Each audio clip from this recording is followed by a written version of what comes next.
मेवात में जो आजकल जो एक ट्रेंड चल रहा है, पुलिस प्रशासन के द्वारा साइबर क्राइम करने वालों पर जो कार्रवाई हो रही है, ये कार्रवाई बहुत ज़रूरी है, होनी चाहिए कार्रवाई, क्योंकि कुछ लोगों की वजह से संपूर्ण जो मेवात है वो बदनाम है। और यहाँ जो आम नागरिक है, एक ईमानदार व्यक्ति है, उसका भी जीना मुश्किल हो रहा है और पुलिस को इस तरह से कार्रवाई करनी चाहिए। लेकिन इस कार्रवाई में कई समस्याएं हैं, कई अड़चन हैं, कई प्रश्न बड़े हैं कि क्या पुलिस प्रशासन के द्वारा इस तरह से कार्रवाई किए जाने पर क्या वो क्राइम को समाप्त कर पाएगी। क्या एक प्रश्न ये भी बनता है कि क्या पुलिस प्रशासन भी इस क्राइम में शामिल है। क्या कहीं ना कहीं पुलिस प्रशासन और जो बैंकिंग प्रणाली है वो भी कहीं ना कहीं साइबर क्राइम में शामिल है। ऐसा नहीं है कि केवल क्राइम करने वालों ने आम लोगों ने ही क्राइम को बढ़ावा दिया हो। मैं आपको उदाहरण देना चाहूँगा कि जो कस्बे हैं, जैसे उन कस्बों में एक बार आप देखिए कितने एटीएम लगे हुए हैं। हमारे यहाँ पर भरतपुर ज़िले में जो सीकरी तहसील है, पूरी तहसील में एक एटीएम मशीन लगी हुई है। उसके बाद आप गाँव में जाइए, एक एक गाँव में 4-4 एटीएम मशीन है। किसने लगाई हैं? वो मैंने लगाई हैं वो मशीनें, या फिर उन ओलेक्स चलाने वालों ने मशीनें लगाई हैं। किसने लगाई वो मशीनें? सरकार ने लगवाई है ना मशीनें, प्राइवेट बैंकों ने लगाई हैं। उनको नहीं पता कि वो मशीनें क्यों लगाई हुई है एटीएम मशीनें वहाँ पर जो साइबर क्राइम से पैसा ठगा जाएगा वो पैसा निकाला जाएगा।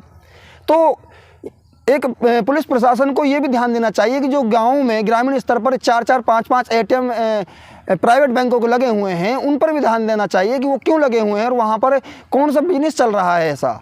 दूसरा, जो पुलिस प्रशासन एक एक गांव में 5-5 हज़ार कांस्टेबलों के साथ एक एक गांव को घेर लेता है और उस पर जो कार्रवाई करता है, बहुत अच्छी बात है, पुलिस प्रशासन अपराध को ख़त्म कर रहा है।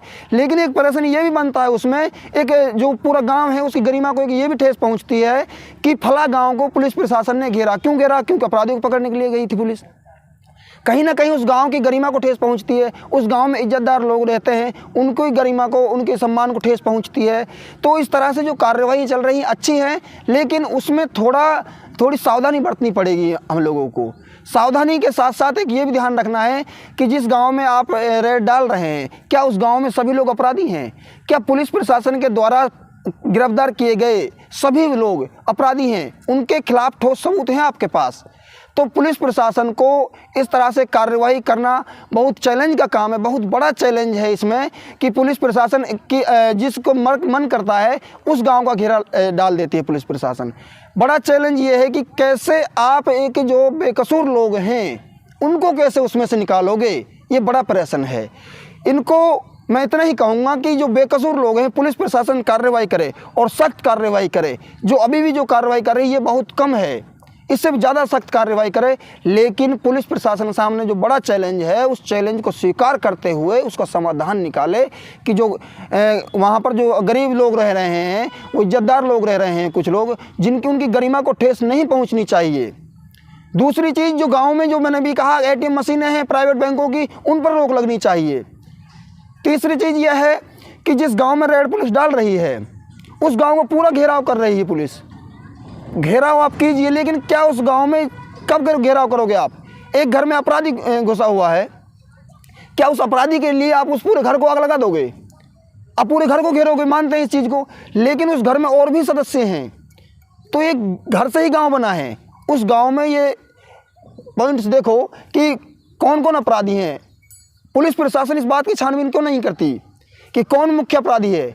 और दूसरी चीज़ ये कि यदि सच्चाई की बात की जाए, पुलिस प्रशासन एक इतना अच्छा सार्वजनिक संस्थान है, इतना अच्छा महकमा है, वो चाहे तो अपराधी को पाताल से भी निकाल कर ला सकती है। किस पुलिस थाने में नहीं पता कि फला लोग अपराधी गतिविधियों को अंजाम देते हैं? क्या पुलिस प्रशासन नहीं लेता इनसे रिश्वत? सारे काम कौन करा रहा है? आज आप लोग जो एक्शन मोड पर आ रहे हो, आज से अगर 3 साल 5 साल पहले इस एक्शन मोड पर होते, इन ओलेक्स वालों को पैसा ले लेकर नहीं छोड़ते, तो आज ये नौबत नहीं आती।